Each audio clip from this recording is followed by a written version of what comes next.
Hello, Tom and Joe Moore here.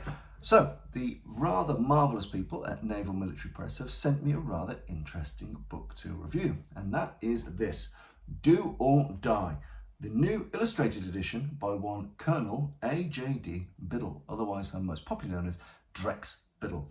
And he's a man with an extraordinary, interesting life, in that he was born into rather immense amounts of wealth coming from a banking family. But he elected and chose as per his wishes and desires and whatever it is that gets in our head at such an age that makes us decide we want to wrestle, box and fence. And wrestle, box and fence, so he did. So Mr. Biddle took it upon himself to learn boxing from some of the best masters of the time, the best champions of the time, learn wrestling from the best, learn fencing from the best. And as enlisting as an officer in the United States Marine Corps, that opened up a whole world of new opportunities and new toys to play with, notably including amongst them bayonet fencing and the art of close quarter combat with whatever weapons a military person will have to hand. And it's a rather marvellous volume, as you can see. So you can see it's the new illustrated version. This one was originally published, this illustrated version was published in 1944, which is a rather important year. And in this guide, we get a really interesting look at all the different martial phases and martial specialisms of Mr. Biddle, or should I say, Colonel Biddle. So it gives a little bit of history about the man himself and where he's trained. And we can see if we can find a good shot. I want to find an interesting shot for you. There you go. There's the man himself doing a bit of bayonet practicing. You see here, I mean, I wouldn't fancy taking too many thrusts in these caged helmets. All right to the torso, but I wouldn't want to take too many to the face. And you can see here working on parries and training.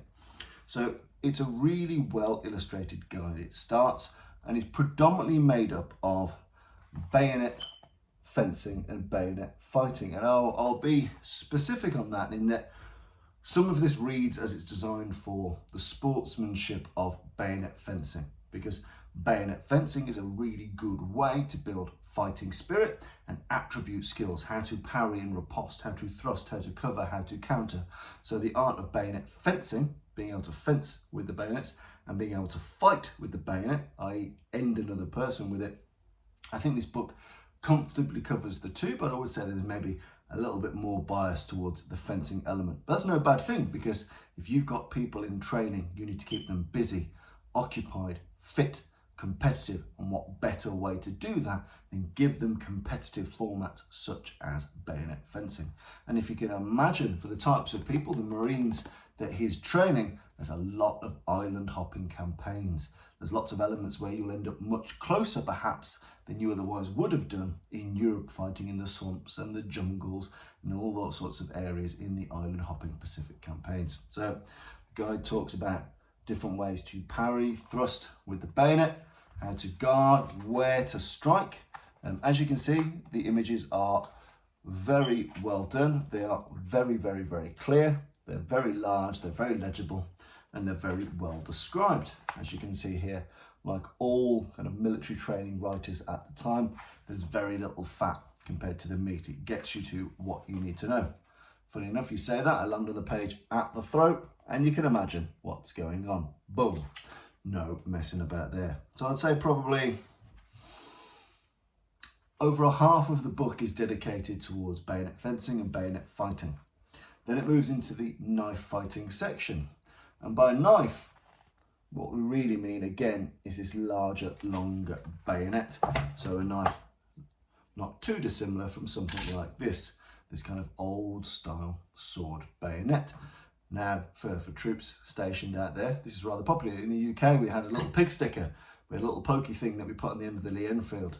But this kind of meatier version was the bayonet de jour. And for someone that's very interested in bayonet fighting and bayonet fencing, this would have absolutely been up Mr. Biddle's street. So there's lots of techniques. Again, he uses a fencing format for much of this. So you'll see fencing terminology deployed, fencing footwork, fencing crown. Although it is a knife fighting system, it is, you very rarely get knife fencing as a competitive format, but you do with bayonet fencing. With this, it's all about putting the pointy end in. And I'd say in the book, it's predominantly done with a larger sword-like bayonet.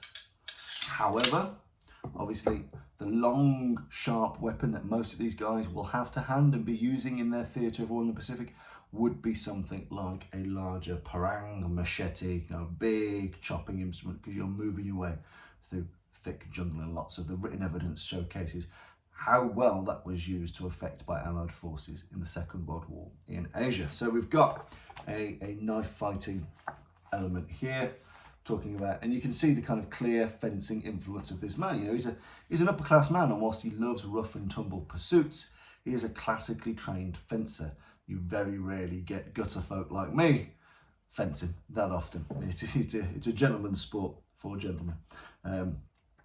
But you know, you can see in how the grips are used, in the footwork, but also it's not afraid to get a bit dirty. So there are things that you wouldn't see in, say, scholastic collegiate fencing, you know, gripping of the wrist, manipulating, wrestling, and so on. So there is absolutely a focus on reality in here, but many things are also at an idealized range. So it's quite interesting, because I see this as a book of two halves.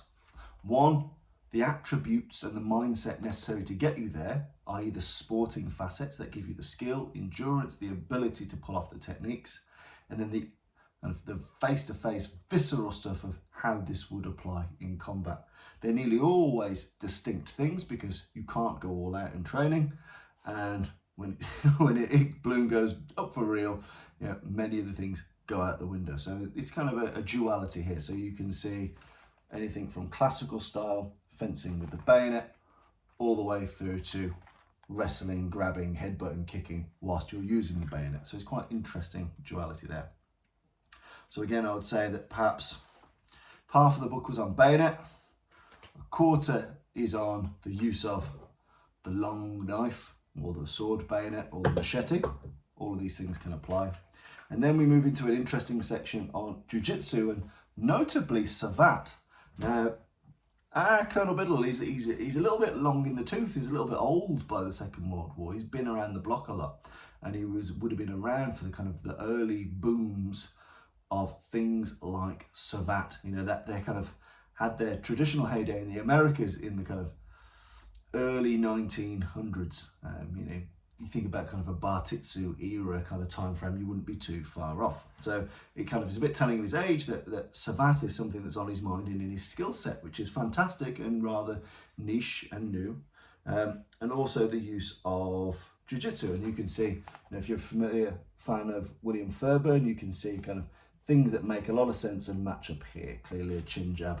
And it's even referenced, you know, it does reference William Fairbairn here about Defendu and his system and how that works. It's quite good, because it reads as an enthusiast's mind would work, in that he's passionate about all the arts and all the systems and all the people he's trained with. You know, he's boxed with Gene Tunney, he's refereed at some huge boxing matches, he's learned in the best salles and fencing salons that America has to offer. So you can see he's very proud of the people he's trained with, and he's not too proud to look at techniques, look at methodologies. Classic finger jab to the eye there. Edge of hand blows. So again, you can see, whilst there's not necessarily, you know, causation, there is correlation in World War II combatives. You will see edge of hand blows used a lot, chin jabs used a lot, you know, eye jabs used a lot. These aren't necessarily because one person learnt from another person, learnt from another person. They're just indicative of the melting pot of boxing, wrestling, jiu-jitsu of the period. So it's interesting to see they all come to the same kind of conclusions, even if they haven't actually met. And then you can see it move into more things like police holds, come along holds, and so on, which is very interesting. Big full flood imagery, very, very clear. Some simple defenses against weapons. I say simple, simple to do, very easy to get wrong.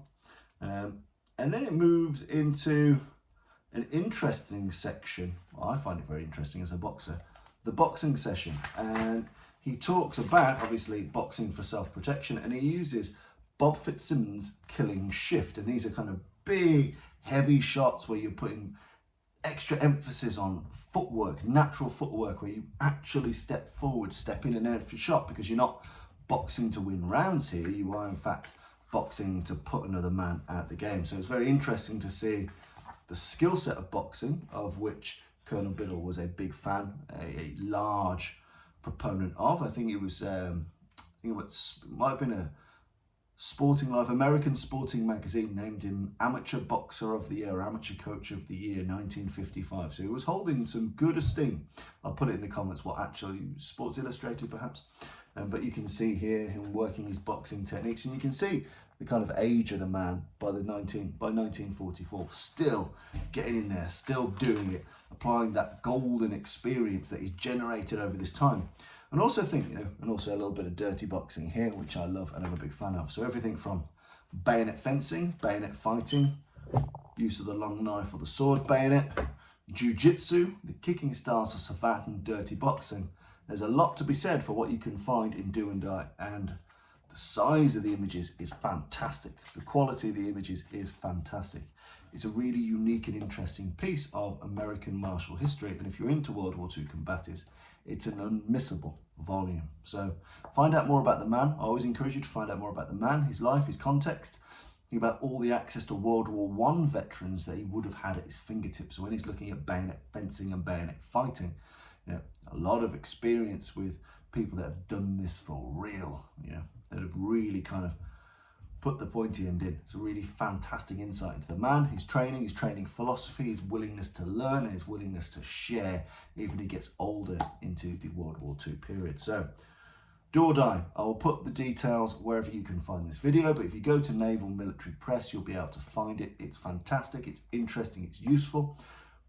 As always, don't just read it and then put it back onto your bookshelf. Read it, do it. Read it, find someone to train with, play with. He wouldn't want you just reading this book and putting it in your musty old library. You'll notice all of my dog-eared books, I'm surrounded by them in this room. They deserve and demand to be played with, experimented with. Do the stuff, drill it, try it out, experiment with it. That's what he would want you to do. So go pick it up, find more about the man, more about his life, get his book, put on some gloves, get yourself some training blades and get to it, because it's a fantastic volume. So thank you, Naval Military Press, for bringing it to people's attention.